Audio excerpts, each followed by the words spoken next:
Eliza Valdez, nalungkot sa inasal ni Petrogas import Wilma Salas.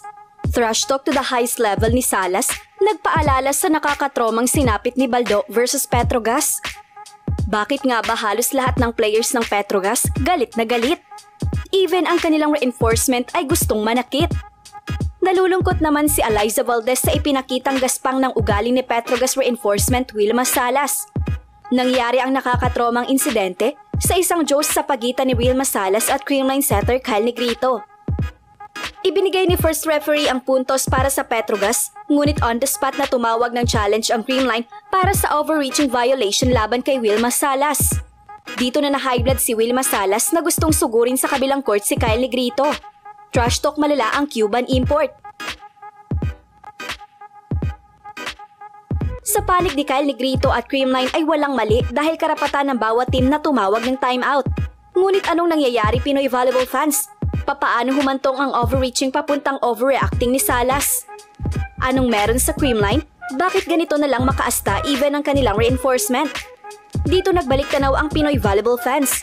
Kung babalikan ang huling laban ng CCS versus PGA sa PVL All-Filipino Conference, ay humantong din sa malaking iskandalo ang nasabing laban. Dawit si first referee Bobby Celso, isang line judge at ilang Petrogas players.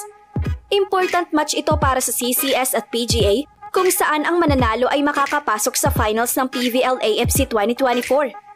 Nangyari ang nakakatromang senaryo sa isang palo ni Eliza Valdez na ni-reverse call ni first referee Bobby Celso upang ibigay sa Creamline ng puntos.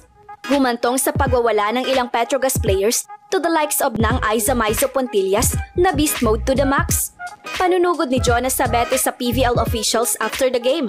At ang pinaka nag-trending sa lahat, ang pangbababoy ni Marian Buitre sa kanyang sarili on national television.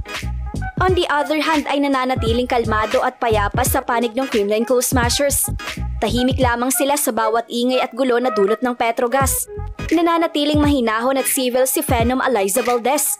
Sa masusing pag-iimbestiga ay napatunayan ng PVL officials na walang mali sa side ng Creamline.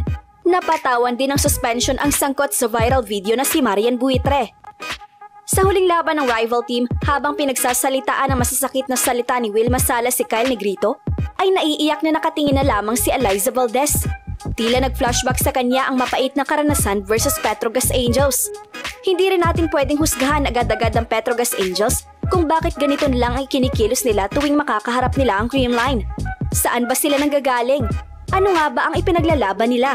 Kung ano man yan, naway iset aside nyo ang personal na usapan pag nasa loob na kayo ng volleyball court. Isang simpleng sportsmanship lang para sa mga players at officials. Isang kind gesture para sa lahat ng manonood. Respetuhin sana natin ang sports na volleyball. Dahil at the end of the day, lahat naman tayo magkakaibigan.